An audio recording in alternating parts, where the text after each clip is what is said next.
بسم الله الرحمن الرحيم.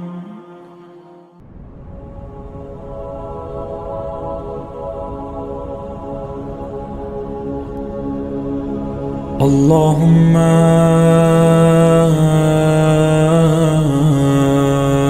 كن لولي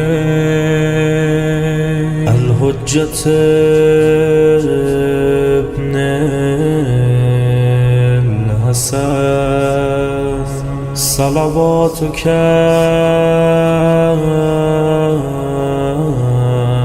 عليه وعلى آبائه في هذه الساعة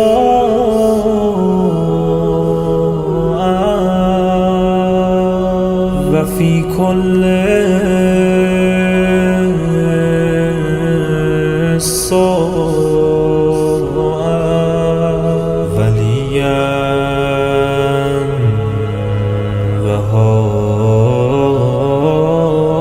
وحافظا وقائدا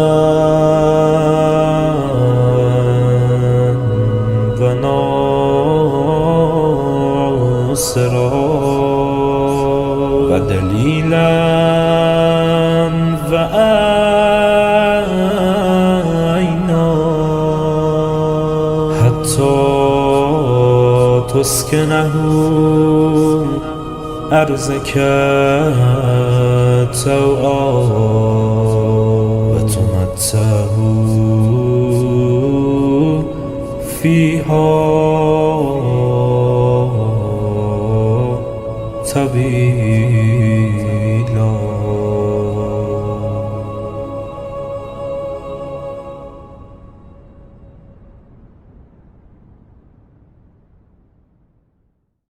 بسم الله الرحمن الرحيم. تبارك الذي بيده الملك وهو على كل شيء قدير، الذي خلق الموت والحياة ليبلوكم أيكم أحسن عملا وهو العزيز الغفور، الذي خلق 7 سماوات طباقا ما ترى في خلق الرحمن من تفاوت فارجع البصر هل ترى من فطور ثم ارجع البصر كرتين ينقلب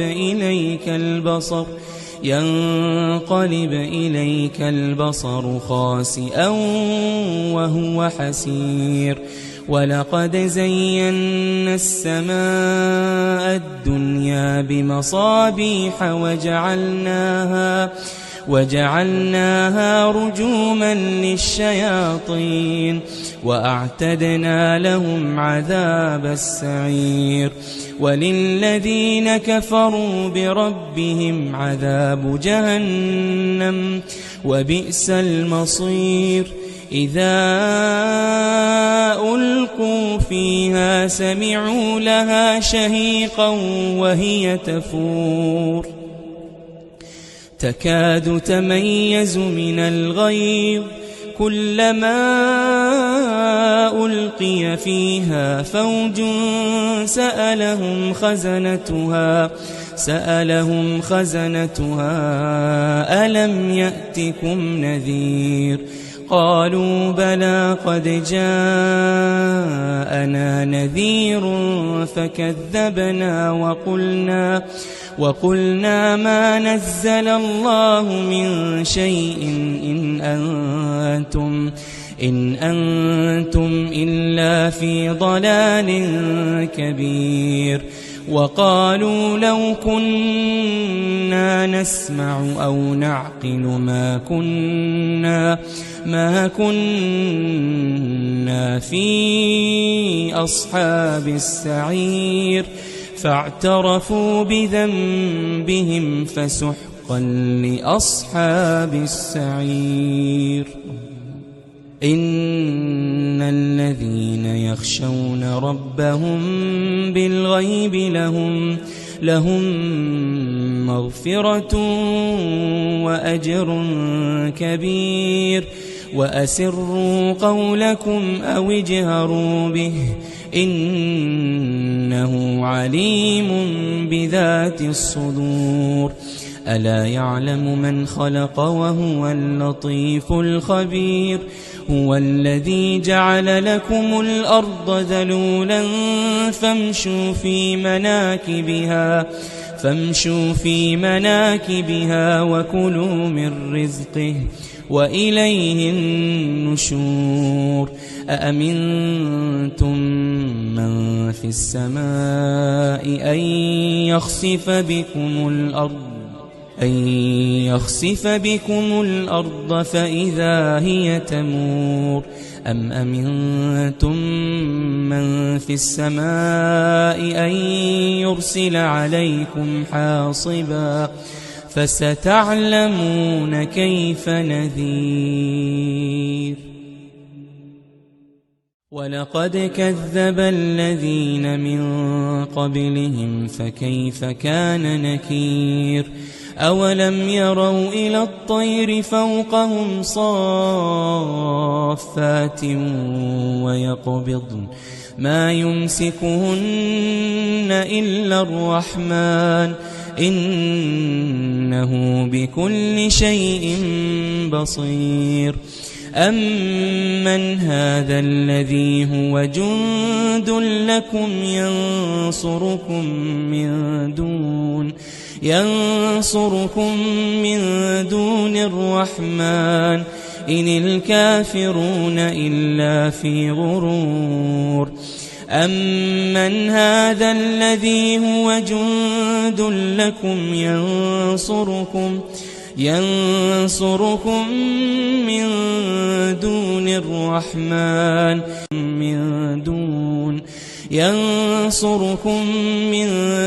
الرحمن إن الكافرون إلا في غرور أمن هذا الذي هو جند لكم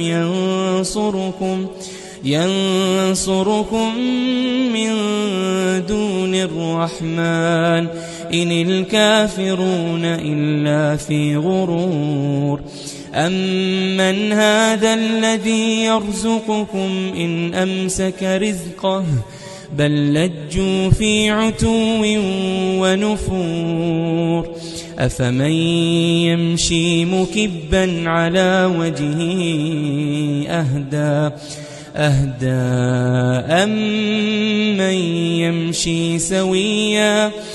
أمن يمشي سويا على صراط مستقيم قل هو الذي أنشأكم وجعل لكم السمع والأبصار والأفئدة قليلا ما تشكرون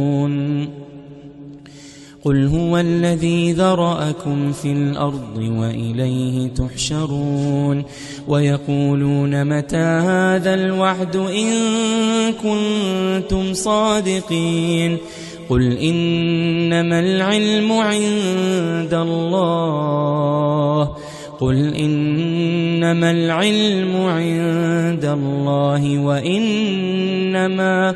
وإنما أنا نذير مبين فلما رأوه زلفة سيئت وجوه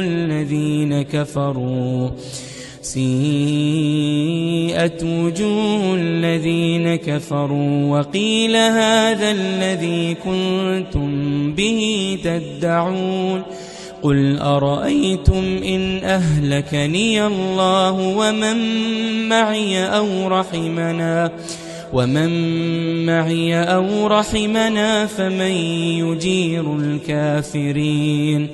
فمن يجير الكافرين من عذاب أليم قل هو الرحمن آمنا به وعليه توكلنا فستعلمون من هو في ضلال مبين قل أرأيتم إن أصبح ماؤكم غورا فمن يأتيكم بماء معين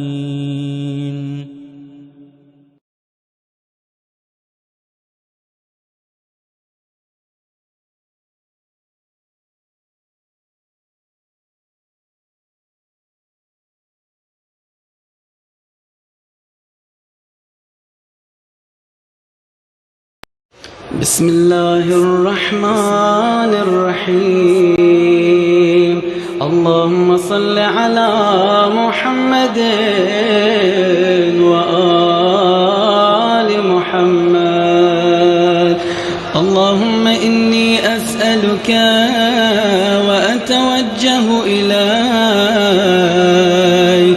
بنبيك نبي الرحمة محمد صلى الله عليه وآله يا أبا القاسم يا رسول الله يا إمام الرحمة يا سيدنا ومولانا إنا توجهنا واستشفعنا وتوسلنا بك إلى الله وقدمناك بين يدي حاجاتنا يا وجيها عند الله اشفع لنا يا مولانا يا أبا الحسن يا أمير المؤمنين يا علي بن أبي طالب يا حجة الله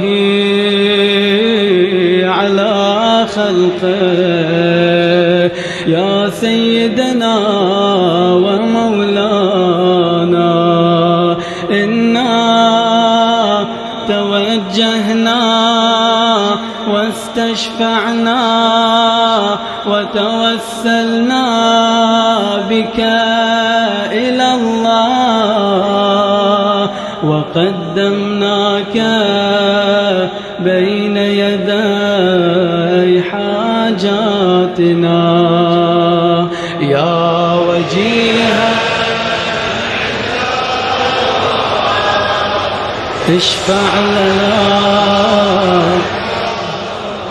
يا مولاتنا يا فاطمة الزهراء يا بنت محمد يا قرة عين الرسول يا سيدتنا ومولاتنا إنا توجهنا واستشفعنا وتوسلنا بك إلى الله وقدمناك بين يدي حاجاتنا يا وجيهة عند الله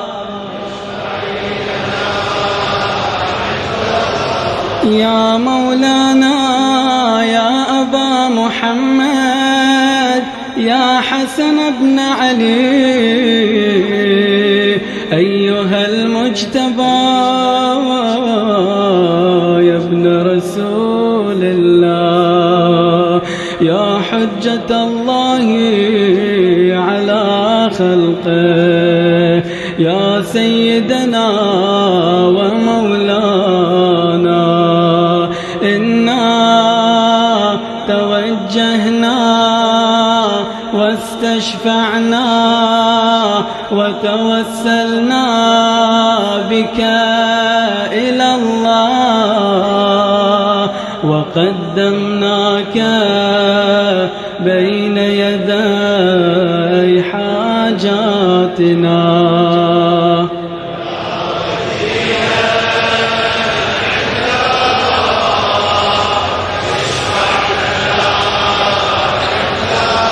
يا مولانا يا أبا عبد الله يا حسين بن علي أيها الشهيد يا ابن رسول الله يا حجة الله على خلقه يا سيدنا ومولانا إنا توجهنا واستشفعنا وتوسلنا بك إلى الله وقدمناك بين يدي حاجات بأعلى الأصوات يا وجيها اشفع لنا عند الله يا مولانا يا أبا الحسن يا علي بن الحسين يا زين العابدين يا ابن رسول الله يا حجة الله على خلقه يا سيدنا ومولانا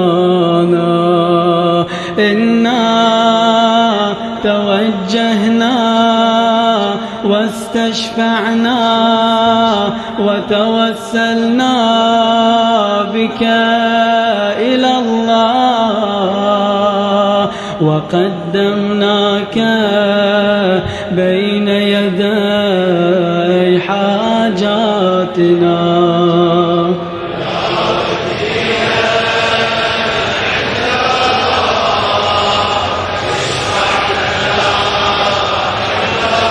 يا مولانا يا أبا جعفر يا محمد بن علي أيها الباقر يا ابن رسول الله يا حجة الله على خلقه يا سيدنا ومولانا إنا توجهنا واستشفعنا وتوسلنا بك إلى الله وقدمناك بين يدي حاجاتنا.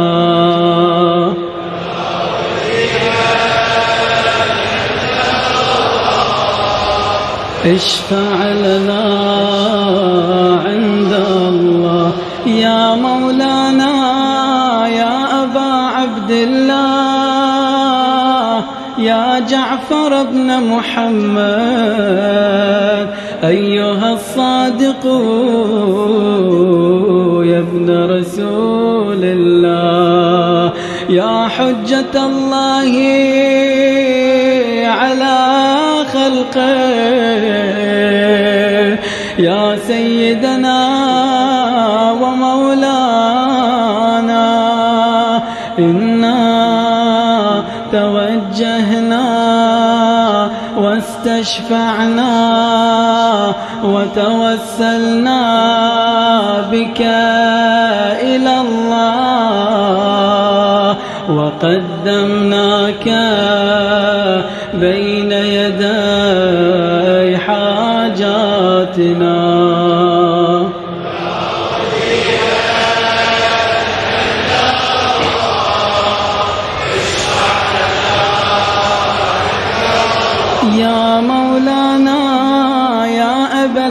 الحسن يا موسى بن جعفر أيها الكاظم يا ابن رسول الله يا حجة الله على خلقه يا سيدنا ومولانا إنا توجهنا واستشفعنا وتوسلنا بك إلى الله وقدمناك بين يدي حاجاتنا يا وجيها عند الله اشفع لنا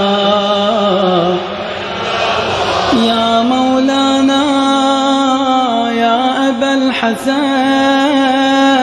يا علي بن موسى أيها الرضا يا ابن رسول الله يا حجة الله على خلقه يا سيدنا ومولانا إنا توجهنا واستشفعنا وتوسلنا بك إلى الله وقدمناك بين يدي حاجاتنا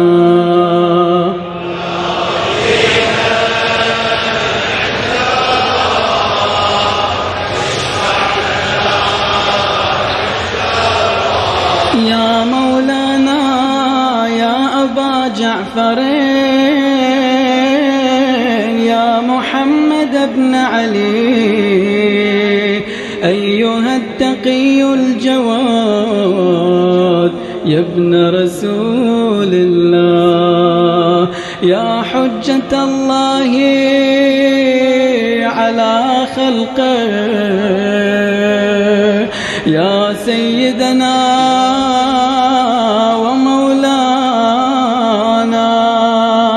إنا توجهنا واستشفعنا وتوسلنا بك إلى الله وقدمناك بين يدي حاجاتنا يا وجيها عند الله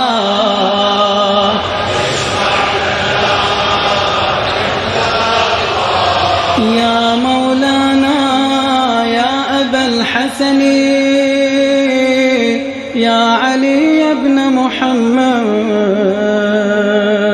أيها الهادي النقي يا ابن رسول الله يا حجة الله على خلقه يا سيدنا ومولانا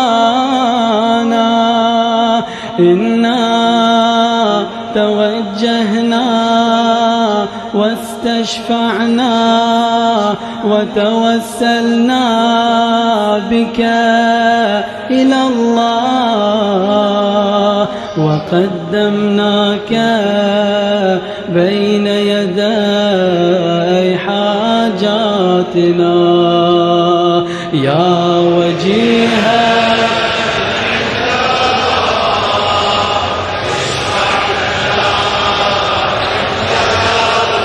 يا مولانا يا أبا محمد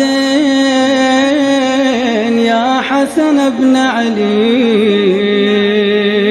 أيها الزكي العسكري يا ابن رسول الله يا حجة الله على خلقه يا سيدنا ومولانا إنا توجهنا واستشفعنا وتوسلنا بك إلى الله وقدمناك بين يدي حاجاتنا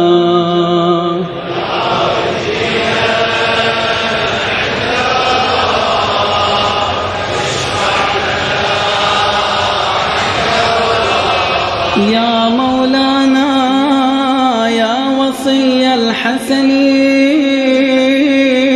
والخلف الحجة أيها القائم المنتظر المهدي يا ابن رسول الله يا حجة الله على خلقه يا سيدنا ومولانا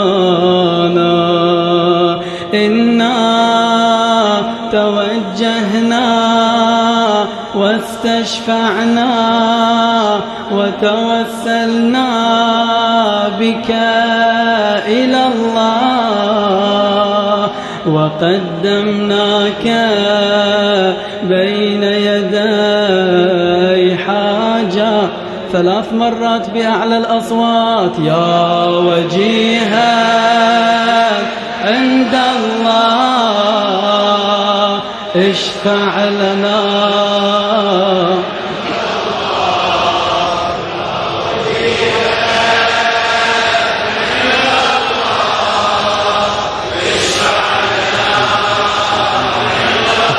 يا وجيها يا وجيها عند الله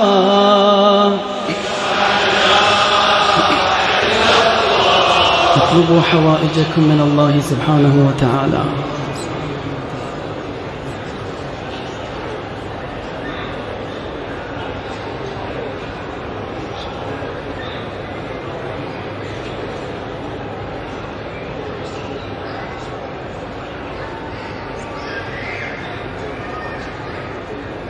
اللهم صل على محمد وآل محمد استريحوا بارك الله فيكم يا سادتي وموالي إني توجهت بكم أئمتي وعدتي ليوم فقري وحاجتي إلى الله وتوسلت بكم إلى الله واستشفعت بكم إلى الله فاشفعوا لي عند الله واستنقذوني من ذنوبي عند الله فإنكم وسيلتي إلى الله وبحبكم وبقربكم أرجو نجاة من الله فكونوا عند الله رجائي يا سادتي يا أولياء الله صلى الله عليهم أجمعين ولعن الله أعداء الله ظالميهم من الأولين والآخرين آمين رب العالمين صل على محمد وآل محمد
صلوات علی محمد و آل محمد اللہم صل علی محمد و آل محمد رحم اللہ من قرأ الفاتحہ بسم اللہ الرحمن الرحیم الحمدللہ رب العالمین الرحمن الرحیم مالک یوم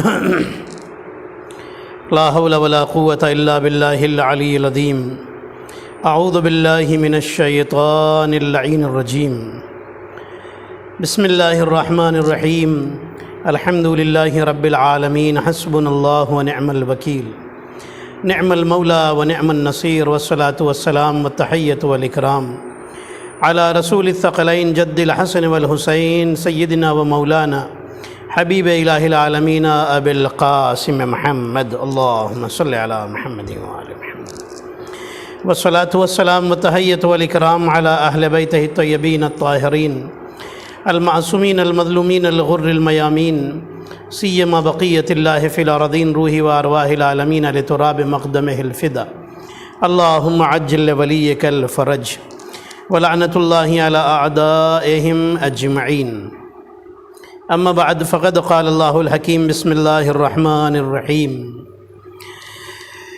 تبارک الذی بیدہ الملک وہو علی کل شیء قدیر الذی خلق الموت والحیاہ لیبلوکم ایکم احسن عملا صلوات پڑھیں محمد اور آل محمد پر اللہم صلی علی محمد و آل محمد آئیے سب سے پہلے ایصال ثواب کر لیں حضرات سے گزارش ہے ایک مرتبہ سورہ الحمد اور 3 مرتبہ سورہ توحید کی تلاوت فرما کر مرحومہ طاہرہ بانو بنت برکت حسین راج الوالا کی روح کو بخش دیں فاتحہ بسم اللہ الرحمن الرحیم مالک یوم الدین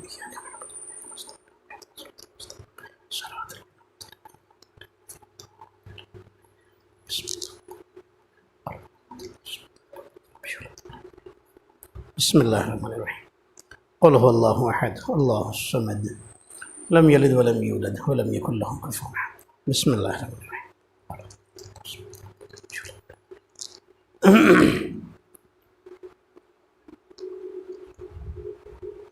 ایک صلوات پڑھ لیں محمد اور آل محمد پر، اللہم صلی علی محمد و آل محمد۔ مرحوم علی حسین انکل کے 20ویں کی یہ مجلس ہے۔ قرآن مجید کی سورہ ملک کی ابتدائی آیت کا میں نے تلاوت کا شرف حاصل کیا، جس میں اللہ نے موت کی بات کی ہے اور یہ بتایا ہے کہ وہی وہ ہے کہ جس نے موت کو بھی پیدا کیا اور زندگی کو بھی پیدا کیا۔ خلق الموت والحیات، اس نے موت کو پیدا کیا اور زندگی کو موت کو پیدا کیا اور زندگی کو پیدا کیا۔ ہوتا یہ ہے کہ پہلے زندگی ہوتی ہے پھر موت ہوتی ہے، لیکن اللہ نے ترتیب ذرا بدل دی ہے۔ موت، اس نے موت کو پیدا کیا، زندگی کو پیدا کیا۔ آیت یہ کہہ رہی ہے موت کو پیدا کیا اور زندگی کو پیدا کیا۔ اصل میں بات یہ ہے کہ اللہ اس زندگی کو زندگی سمجھتا ہے کہ جو زندگی موت کے بعد شروع ہونے والی ہے، جس زندگی میں انسان کا فیصلہ ہوگا کہ یہ انسان کہاں رہنے والا ہے۔ عزیزان محترم، ہر انسان وہ ہے کہ جسے دنیا سے چلا جانا ہے، لیکن خوش نصیب انسان وہ ہے کہ جسے مرنے کے بعد بھی ایصال ثواب کے ذریعے سے یاد رکھا جائے۔ ہم شکر کرتے ہیں اللہ کا، توجہ رکھیے گا، شکر کرتے ہیں اللہ کا کہ اللہ نے ایسے مذہب میں پیدا کیا کہ جس مذہب میں مرنے والے کو بھی جو لوگ زندہ ہیں وہ بھولتے نہیں ہیں۔ پوری توجہ رکھیے گا۔ اہل بیت نے ہمیں بتایا ہے کہ جب تمہارا دنیا سے اگر کوئی چلا گیا تو اسے بھول نہ جانا، اچھے کام کر کے اس کو ایصال ثواب کرتے رہنا۔ الحمدللہ ہم اس مذہب میں نہیں ہیں کہ جس میں کہا جائے کہ مر گیا تو مٹ گیا، ختم ہو گیا، کوئی ایصال ثواب فائدہ نہیں دے گا، نہیں۔ ہم اس مذہب میں الحمدللہ شکر کرتے ہیں اللہ کا کہ مرنے کے بعد بھی جو لوگ زندہ ہیں وہ بھولتے نہیں ہیں۔ اہل بیت نے ایک بڑی تعلیم دی ہے، بہت بڑی چیز سکھائی ہے کہ دیکھو ہمارا چاہنے والا جب اپنے مرنے والے کو نہیں بھولتا تو جو زندہ ہیں انہیں کہاں سے بھول جائے گا۔ صلوات پڑھیں محمد اور آل محمد پر، اللہم صلی علی محمد و آل محمد۔ ہمارا چاہنے والا اپنے مرنے والوں کو نہیں بھولتا۔ ایصال ثواب یہ وہ چیز ہے کہ جو آپ کا رشتہ مرحوم سے باقی رکھتا ہے۔ ابھی میں اس پر بھی آؤں گا۔ ہمیں تو شکر کرنا چاہیے اللہ کا، بہت شکر ہے اللہ کے، بہت ساری چیزوں کے شکر کرنے چاہیے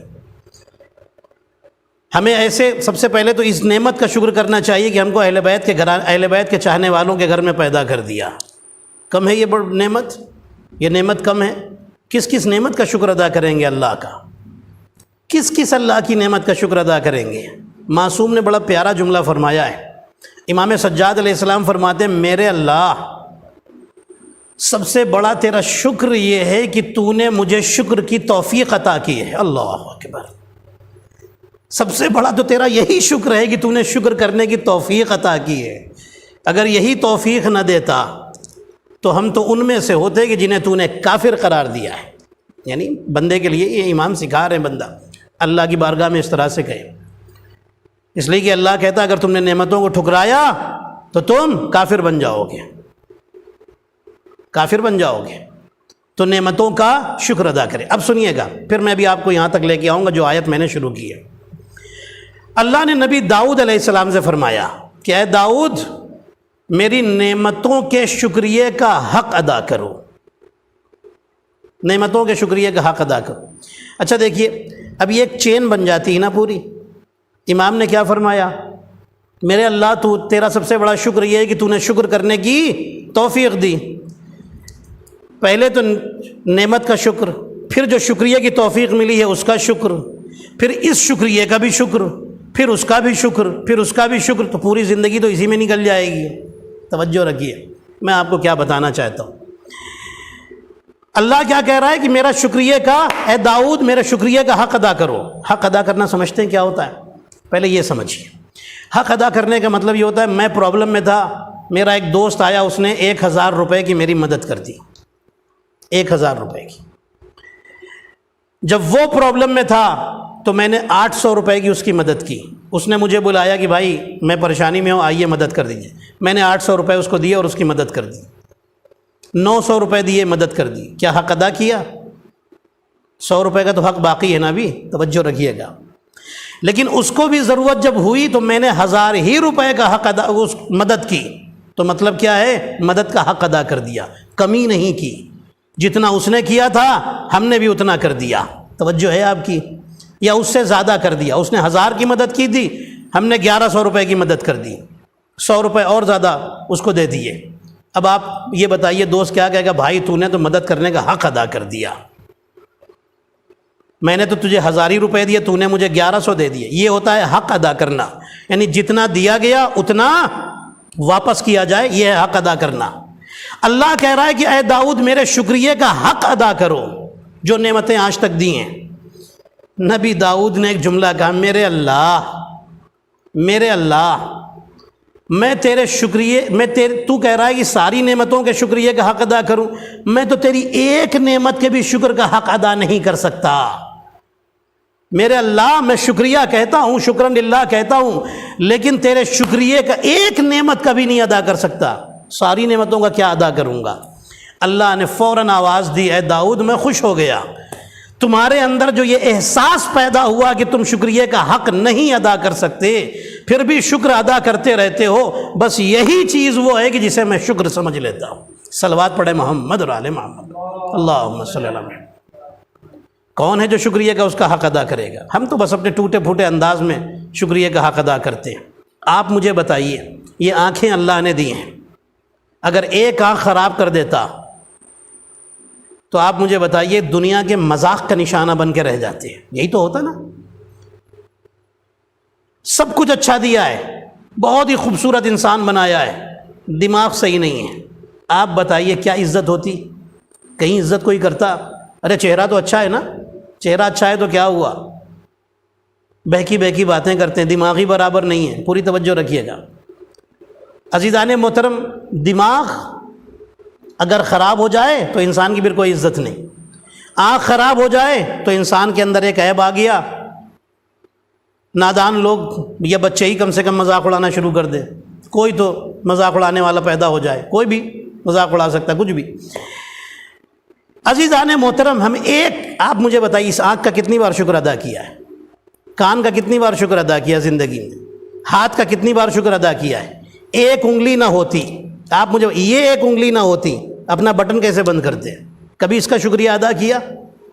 آپ مجھے بتائیے، ایک ایک انگلی کا شکر کسی کا ادا کیا؟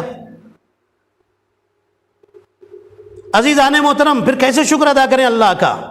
اللہ کہتا ہے کہ اگر تم آنکھ کا شکریہ ادا کرنا چاہتے ہو تو تمہیں یہ کہنے کی ضرورت نہیں میرے اللہ تو نے آنکھ اچھی دی ہے تیرا شکر، کان اچھے دیے تیرا شکر، پیر اچھے دیے تیرا شکر، انگلیاں پوری کی پوری دی تیرا شکر. نہیں، آنکھ اچھی دی ہے اس کا شکر یہ ہے کہ بس وہ دیکھو جو میں دکھانا چاہتا ہوں. کان کا شکریہ ادا کرنا ہے تو بس وہ سنو جو میں سنانا چاہتا ہوں. جو میں نے حرام کیا ہے اسے نہ سننا، بس یہی کان کا شکر ہے. زبان کا شکر ادا کرنا ہے تو بس وہ بولو جو میں بلوانا چاہتا ہوں، وہ پڑھو جو میں پڑھوانا چاہتا ہوں، وہ ذکر ادا کرو جو میں ادا کروانا چاہتا ہوں. اس زبان سے غیبتیں کرو تو مطلب یہ ہے کہ تم اس کا کفر کر رہے ہو، اس کو نعمت کا انکار کر رہے ہو. اگر تم گالیاں دے رہے ہو، غیبتیں کر رہے ہو، کسی کا دل دکھا رہے ہو، اس زبان سے کسی کا دل دکھا رہے ہو، مطلب یہ کہ تم زبان کا شکریہ نہیں ادا کر رہے ہو. عزیزان محترم، تو انسان کو ہمیشہ شکر ادا کرنا ہے. اور شکر کیسے ادا کرنا ہے؟ ساری گناہیں کی رات میں آ کے شکرن اللہ شکرن اللہ شکرن اللہ کی تسبیح پڑھ لی، ہو گیا شکر؟ نہیں. انسان شکرن اللہ کی تسبیح بھی پڑھے اور جیسے اللہ چاہتا ہے ویسے زندگی گزارے. پھر اسے موت کا ڈر نہیں لگے گا، پھر وہ موت سے نہیں ڈرے گا. آنکھیں وہی تو دیکھ رہی ہیں جو اللہ دکھانا چاہتا ہے. قیامت میں بہت سارے لوگ ایسے ہوں گے کہ جو اللہ کہے گا تم نے زبان سے گناہ کیا تھا، وہ کھڑے ہو جائیں گے. قرآن میں لکھا ہوا ہے کھڑے ہو جائیں گے، میرے اللہ میں نے نہیں کیا تھا. ایک آدمی تھا انڈیا میں، رکشہ چلاتا تھا. ایک دن اس نے سگنل توڑ دیا، پولیس آ گئی، پکڑ کر کے اسے پولیس اسٹیشن لے گئی. تم نے سگنل قانون توڑا تھا. کہنے لگا میں نے نہیں توڑا تھا. فوراً پولیس نے CCTV کی جو ویڈیو تھی نا وہ اسے دکھا دی. یہ دیکھو یہ کون ہے, تمہاری گاڑی کا نمبر زوم کیا, یہ تم اندر بیٹھے ہوئے ہو, تم ہی تو ہو. اب اس نے سر جھکا لیا, خاموش ہو گیا. فوراً مان گیا. کیوں؟ اس لیے کہ وہ ویڈیو اسے دکھا دی. قیامت میں بھی ایسا ہی ہوگا. جیسے ہی انسان انکار کرے گا میں نے تو یہ کیا ہی نہیں تھا, اللہ فوراً وہ منظر اس کی نظروں کے سامنے لائے گا اور دکھائے گا. فلاں دن فلاں تاریخ کو فلاں ٹائم پر فلاں جگہ پر تم نے یہ گناہ کیا تھا, یہ دیکھو. تم ہی تو ہو نا. بندہ کہے گا میرے اللہ میں نہیں ہوں, میری شکل کے تو بہت سارے پیدا کر دیے تھے. اب قرآن میں لکھا ہوا ہے الیوم نختم علی افواہہم, ہم ان کے منہ ہی بند کر دیں گے. ٹھیک ہے, پھر کیسے بات کرے گا اللہ؟ جن ہاتھوں سے گناہ کیا تھا ان ہاتھوں سے آواز آئے گی, میرے اللہ یہ جھوٹ بول رہا ہے, اس نے یہ گناہ کیا تھا میرے ان ہاتھوں سے کیا تھا. آنکھیں کہیں گی میرے اللہ یہ جھوٹ بول رہا ہے, اس نے یہ گناہ کیا تھا. اب انسان کہے گا کہ اے میرے پارٹس آف باڈی تم آج میرے اگینسٹ ہو گئے, اب کون میرا ساتھ دے گا؟ میرے عزیزو اس وقت اللہ پھر فیصلہ کرے گا. اب بھاگنے کا کوئی راستہ باقی نہیں رہے گا. اس لیے انسان زندگی میں اچھے کام کرے تو یہ مصیبتیں کیوں اٹھانی پڑیں قیامت میں. صلوات پڑھیں محمد اور آل محمد پر. اللہم صلی علی محمد و آل محمد. عزیزان محترم, کسی نے ہمارے نبی سے پوچھا تھا یا رسول اللہ, بڑی پیاری اگزامپل ہمارے نبی نے دی ہے. پوچھا تھا یا رسول اللہ یہ بتائیے کہ انسان موت سے ڈرتا کیوں ہے؟ ہمارے نبی نے فرمایا, کیا پیاری مثال دی ہے حضور اکرم صلی اللہ علیہ وآلہ وسلم نے. فرماتے ہیں سنو, اللہم صلی علی محمد و آل محمد. انسان مومن کی بات ہے یا مومن موت سے کیوں ڈرتا ہے؟ بڑے اچھے کام کیے ہیں اس نے, اس کو موت سے ڈرنے کی کیا ضرورت ہے بھائی؟ کیوں موت سے ڈرتا ہے؟ ہمارے نبی نے فرمایا مومن کی مثال اس بچے کی جیسی ہے کہ جو ماں کے پیٹ سے پیدا ہوتا ہے. یا رسول اللہ سمجھ میں نہیں آیا؟ ایکسپلین کیجئے, وضاحت فرمائیے. ہمارے نبی نے فرمایا سنو, ماں کے پیٹ سے جب بچہ پیدا ہوتا ہے نا, جب تک وہ ماں کے پیٹ میں ہوتا ہے وہ سمجھتا ہے میری دنیا تو بس یہی ہے اور میں کہیں نہیں جانا چاہتا. جب وہ پیدا ہوتا ہے تو روتا ہے. کیوں؟ اس لیے کہ وہ سوچتا ہے کہ میں تو وہاں سکون سے تھا, اب یہاں آ گیا, نئی دنیا میں آ گیا. ڈرتا ہے, ڈر کی وجہ سے روتا ہے. ورنہ کوئی کیوں روتا ہے بھائی؟ روتا کیوں ہے کوئی؟ ڈر سے, خوف سے, غم سے, اسی سے تو روتا ہے, چلا کر کے. آپ نے خوشی میں صرف آنسو نکلتے دیکھے, کوئی چلا کے روتے ہوئے نہیں دیکھا ہوگا. روتا جبھی ہے جب اسے کوئی غم ہو یا ڈر ہو. رسول فرما رہے ہیں کہ وہ اس دنیا میں آتا ہے تو ڈرتا ہے کہ میں کہاں آ گیا, اس لیے روتا ہے. لیکن جب وہ دھیرے دھیرے بڑا ہوتا ہے, سمجھدار ہوتا ہے, دنیا کی نعمتوں کو دیکھتا ہے, تب اس سے اگر کوئی پوچھے کہ کیا ماں کے پیٹ میں واپس تمہیں بچہ بنایا جائے اور واپس ماں کے پیٹ میں بھیجا جائے, تو کہے گا نہیں, وہاں تو میں بندھا ہوا تھا, یہاں میں کھلا ہوا ہوں, آزاد ہوں, آزاد زندگی گزار رہا ہوں. جو نعمتیں یہاں ہیں یہ وہاں کہاں تھیں؟ یہ تو میں نے اس سے پہلے دیکھی ہی نہیں تھیں. اتنی اچھی نعمتیں, اب وہاں کیا کرنے کے لیے جاؤں گا؟ وہاں کیوں جاؤں میں؟ وہاں آزادی نہیں تھی, یہاں آزادی ہے, اسے خوشی ہوتی ہے. مومن, رسول فرماتے سنو, مومن بھی جب تک اس دنیا میں ہے وہ سوچتا ہے کہ یہی سب کچھ ہے, لیکن جب مومن کی موت آتی ہے تو ڈرتا ہے, روتا ہے کہ میں کہاں جا رہا ہوں. جب وہ اس دنیا میں چلا جاتا ہے, اب اس سے پوچھا جائے کہ کیا تم اس دنیا میں واپس جانا چاہتے ہو, تو منع کرے گا میں بالکل نہیں جاؤں گا, کیونکہ اس دنیا میں جب تھا تب مجھ سے حسد کرنے والے تھے, دشمنی کرنے والے تھے, نفرتیں کرنے والے تھے, تکلیف پہنچانے والے تھے, ٹینشن دینے والے لوگ تھے. یہاں تو میں آ گیا, یہاں نہ کوئی ٹینشن ہے, نہ کوئی حسد کرنے والا ہے, نہ کوئی غیبت کرنے والا ہے, نہ کوئی تکلیف پہنچانے والا ہے. ایک بات تو یہ. دوسری بات یہ کہ میں مومن تھا, دنیا میں عبادتیں کی تھیں, اب اس کا پھل لینے کا وقت آ گیا ہے. صلوات پڑھے محمد اور آل محمد. اللہم صلی علی محمد. ڈرتا اس لیے کہ ابھی وہاں کی نعمتیں نہیں دیکھی ہیں. نعمتیں دیکھ لے گا تو کہے گا بس اب مجھے ادھر ہی رہنا, واپس نہیں جانا اس دنیا میں. توجہ فرمائی, بڑی خوبصورت مثال دیں گے ہمارے نبی نے, یہ بات واضح کر دی. اب سنیے گا, ہمارے نبی فرماتے جب میں معراج پر گیا تو میں نے دیکھا کہ ایک فرشتہ ہے جو بس ایک ہی طرف دیکھ رہا ہے، اس کے ہاتھ میں ایک تختی ہے، ایک پلیٹ ہے، بڑی ایک شیٹ سمجھ لیجئے، اسی میں دیکھ رہا ہے۔ میں آگے بڑھا، پتہ چلا کہ یہ ملک الموت ہے۔ میں نے پوچھا ملک الموت کیا کر رہے ہو؟ تم کیسے دنیا میں روحیں نکالتے ہو؟ کیا ہر ایک کی روح نکالنے کے لیے تم جاتے ہو؟ دیکھیے کچھ روایتیں ہیں کہ ملک الموت کے انڈر میں فرشتے ہیں، وہ اسے بھیجتے ہیں، یہ بھی روایتیں ہیں۔ کچھ روایتوں میں یہ ہے کہ ہر ایک کی روح کے لیے خود ملک الموت جاتے ہیں۔ اب سنیے گا، اس میں تعجب کون سا ہے؟ ایک وقت میں اگر شیطان کروڑوں لوگوں کو بہکا سکتا ہے اور پہنچ سکتا ہے، تو اگر ایک وقت میں ملک الموت ہر جگہ جا کے روح نکال لیں تو کون سی بڑی بات ہے اس میں تعجب کی؟ کوئی تعجب کی بات نہیں ہے۔ وہ بہکانے والے کو جب اتنا اتھارٹی ملی ہوئی ہے تو یہ تو وہ ہے کہ جس کا کام ہے اللہ کی ڈیوٹی اللہ کے حکم سے انجام دینا، تو یہ کیوں نہیں نکال سکتے ہیں؟ نکالتے ہیں۔ بہرحال ملک الموت، تم جاتے ہو روح نکالنے؟ ہاں جاتا ہوں۔ اب ملک الموت نے پھر ایک بات کہی، کہنے لگے یا رسول اللہ میں ہر گھر میں ایوری ڈے 5 ٹائمز جاتا ہوں، ہر گھر میں جاتا ہوں اور وہاں کے لوگوں سے مصافحہ بھی کرتا ہوں۔ یہ معراج میں بتا رہے ہیں ملک الموت کس کو؟ ہمارے نبی کو۔ وہاں کے لوگوں سے مصافحہ بھی کرتا ہوں، انہیں پتہ نہیں چلتا، میں مصافحہ بھی کرتا ہوں اور چلا آتا ہوں، اور اگر کسی کے گھر میں موت ہو اور لوگ رو رہے ہوں تو میں ان سے کہتا ہوں کہ رو، لیکن ابھی میں ایک دن آؤں گا کہ جب تم کو لے کے جاؤں گا تم پر لوگ روئیں گے، آج تم اس کے لیے رو رہے ہو کل تم پر بھی روئیں گے، جاگ جاؤ، ہوشیار ہو جاؤ، تیاری کرو، موت کے بعد کی زندگی کی تیاری کرو۔ بس یہاں پر بات ختم ہو گئی۔ اب ہمارے نبی فرماتے ہیں کہ ملک الموت ہر گھر میں 5 وقت جاتا ہے، اور جب مومن کو اول وقت نماز پڑھتا ہوا دیکھتا ہے کہ یہ اول وقت نماز پڑھ رہا تھا تو بڑا خوش ہوتا ہے، اور پھر یہ ملک الموت جب اس مومن کا جو اول وقت نماز پڑھتا تھا 5 وقت کی، جب اس مومن کی موت کا وقت آتا اس وقت شیطان پوری طرح سے اٹیک کرتا ہے اس بندے پر کہ یہ یہاں سے کسی طرح کافر بن کے جائے، مومن بن کے نہ جائے، ورنہ جنت میں چلا جائے گا۔ جب مجھ سے جنت چھوٹ گئی تو پھر یہ جنت میں کیوں جائے؟ شیطان تو یہی چاہتا ہے نا۔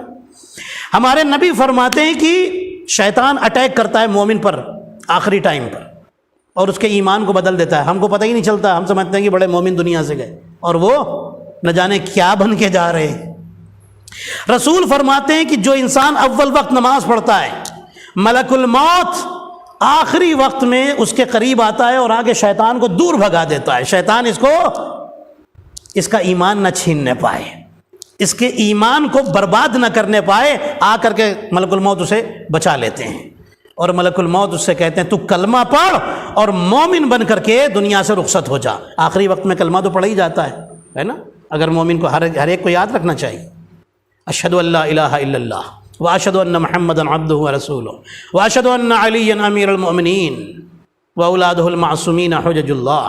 اگر اتنا پڑھ سکتا ہے پڑھے، انسان یاد کرے، انسان دنیا سے مومن ہو کے جائے، دنیا سے مسلمان بن کے جائے، اور یہی تو قرآن بھی کہہ رہا ہے فَلَا تَمُوتُنَّ إِلَّا وَأَنْتُمْ مُسْلِمُونَ، دیکھو مسلمان بن کے مرنا، یہ قرآن کی آیت ہے۔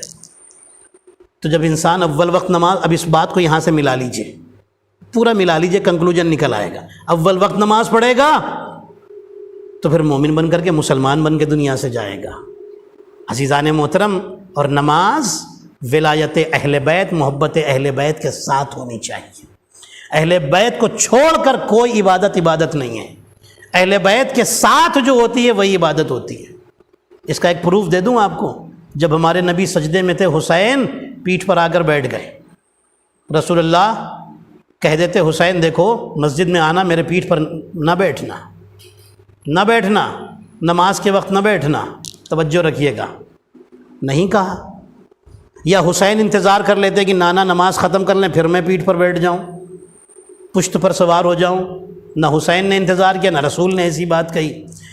حسین پیٹھ پر بیٹھے رہے، رسول کا سر سجدے میں ہے، پیچھے سارے مسلمان سب کے سر سجدے میں ہیں، رسول سر اٹھانا چاہتے ہیں، جبریل نے آ کے روکا اور کہا یا رسول اللہ، گھٹنے پر ہاتھ رکھا رسول کے اور کہا یا رسول اللہ رکے رہیے، سبحان اللہ سبحان اللہ سبحان اللہ پڑھتے رہیے، حسین جب تک خود نہ اتر جائے۔ رسول نے دنیا کو میسج دے دیا کہ یاد رکھو میں حسین کے بغیر عبادت نہیں کرتا، حسین کے ساتھ عبادت کرتا ہوں۔ صلوات پڑھے محمد اور آل محمد کا، اللہم صلی علی محمد و آل محمد۔ عزیزان محترم، حسین کو چھوڑ کر عبادت نہیں ہوتی، حسین کے ساتھ عبادت ہوتی ہے، اہل بیت کے ساتھ۔ ہمارے نبی کی محبت، ان کے اہل بیت کی محبت دل میں ہو، آپ عبادت کریں، فرشتے لے کر کے عرش پر جائیں گے۔ عزیزان محترم، اور ان کی محبت کیوں نہ واجب ہو؟ اس لیے کہ انہوں نے تو نماز کو بچایا ہے، انہوں نے تو ساری عبادتوں کو بچایا ہے، انہوں نے تو قرآن کو بچایا ہے، انہوں نے تو اللہ کے ذکر کو بچایا ہے۔ کربلا کا میدان ہے، تاریخ میں لکھا ہے، ایک عالم دین نے ایک جملہ کہا کہ حسین پر کربلا میں 2 ٹائم بڑے مشکل تھے، بہت مشکل تھے۔ ہمارا مولا 2 وقتوں میں بڑا مظلوم تھا۔ پہلا وقت وہ تھا کہ جب حسین اکبر کی لاش اکبر کے قریب پہنچے تھے، زخمی اکبر کے قریب پہنچے تھے، وہ وقت حسین کے لیے بڑا مشکل تھا۔ اسی لیے تو میر انیس نے کہا کہیں اٹھے تو کہیں شاہ مشرقین گرے، لکھا یہ ہے کہ 72 جگہ حسین گرے۔ اپنے بیٹے کے جنازے پر، اپنے بیٹے کے قریب پہنچے، زخمی بیٹے کے قریب حسین گرتے پڑتے پہنچے ہیں۔ پہلی منزل اکبر کے قریب پہنچنا، اور دوسری منزل جب حسین اصغر کا جنازہ لے کر خیمے کی طرف چلے ہیں، سوچ رہے تھے کہ ایک ماں کو اس کے ننھے بچے کا جنازہ کیسے دکھاؤں گا، اس کے گلے پر تیر لگا ہوا، تیر کا نشان ہے، گلا زخمی ہے، بچہ دنیا سے جا چکا ہے، میں کیسے دکھاؤں گا۔ حسین 7 بار آگے بڑھے، 7 بار پیچھے ہٹے، انا للہ و انا الیہ راجعون۔ بڑا سخت مرحلہ تھا حسین کے لیے، بڑی مشکل گھڑی تھی حسین کے لیے۔ عزادارو، وہ عالم دین کہتے ہیں کہ حسین شاید 2 ہی باتیں سوچ رہے تھے کہ میں علی اصغر کے جنازے کو اگر میدان میں رکھ دوں تو میری شہادت کے بعد گھوڑے دوڑائے جائیں گے، یہ چھوٹا سا نازک سا بچہ گھوڑے کے پیروں کو برداشت نہ کر پائے گا۔ اور دوسری بات حسین سوچ رہے تھے اگر میں اس کے جنازے کو خیمے میں رکھ دوں تو شام غریبہ میں خیمے جلائے جائیں گے، میرا بچہ کہیں سے آگ اس کے قریب نہ پہنچ جائے۔ آزادارو، تاریخ میں لکھا ہے کہ ہمارا مولا حسین بچے کو خیمے کے پیچھے لا کر دفن کر دیتا ہے۔ تاریخ کہتی ہے رباب ہمیشہ جب واپس شام سے آ گئی نا، جب واپس شام سے آ گئی، رباب اپنے کپڑے میں کوئی چیز چھپائے رہتی تھی، اپنے ساتھ کوئی چیز چھپا کر کے رکھتی تھی۔ تاریخ میں لکھا ہے دھوپ میں بیٹھتی تھی، امام زین العابدین آئے، فرماتے ہیں اماں آپ سائے میں تشریف لے جائیے۔ عزادارو، رباب کہتی ہے بیٹا تم امام وقت ہو، تم زمانے کے امام ہو، زمانے کے امام کی بات ماننا ضروری ہے، لیکن میں کربلا میں اپنے مولا حسین سے وعدہ کر کے آئی تھی جب تک زندہ رہوں گی میں دھوپ میں بیٹھوں گی، سائے میں نہ بیٹھوں گی۔ ایک طرف امام سے وعدہ ہے اور ایک طرف امام کا حکم ہے، بس یہ کہہ کر کے اٹھی، جیسے ہی سائے میں قدم رکھا ایک جملہ کا میرے اللہ میرے وعدے کی لاج رکھ لے، جیسے یہ جملہ کہا رباب زمین پر گری۔ زین العابدین نے ماں کا کندھا ہلایا، اماں دنیا سے گزر چکی ہے، انا للہ و انا الیہ راجعون۔ اب جو زین العابدین کے پاس وہ عورت جو غسل دیتی تھی، جب وہ غسالہ اس کپڑے کو لے کر آئی جو رباب زندگی بھر ساتھ رکھے رہی، امام سجاد نے کھول کر دیکھا تو اس میں اصغر کا خون بھرا چھوٹا سا کرتا تھا اور اصغر کے جھولے کی جلی ہوئی لکڑیاں۔ الا لعنت اللہ علی القوم۔ اللهم صل على محمد وآل محمد۔ السلام عليك يا رسول الله، السلام عليك يا نبي الله، السلام عليك يا أمير المؤمنين. السلام عليك يا فاطمة الزهراء سيدتي نساء العالمين. السلام عليك يا أبا محمد الحسن المجتبى. السلام عليك يا حسين بن علي الشهيد بكربلاء. السلام عليك يا علي بن الحسين زين العابدين. السلام عليك يا محمد بن باقر علوم النبيين. السلام عليك يا جعفر بن محمد الصادق. السلام عليك يا موسى بن جعفر الكاظم. السلام عليك يا علي بن موسى الرضا المرتضى. السلام عليك يا محمد بن علي التقي الجواد. السلام عليك يا علي بن محمد النقي الهادي. السلام عليك يا حسن بن علي العسكري. السلام عليك يا حجة القائم يا صاحب العصر والزمان. الأمان الأمان الأمان من فتن الزمان. السلام عليك يا شريك القرآن كعبة الإيمان إمامنا وإمام الإنس والجان. عجل الله تعالى فرجك وسهل الله تعالى مخرجك وظهور الأمر ورحمة الله.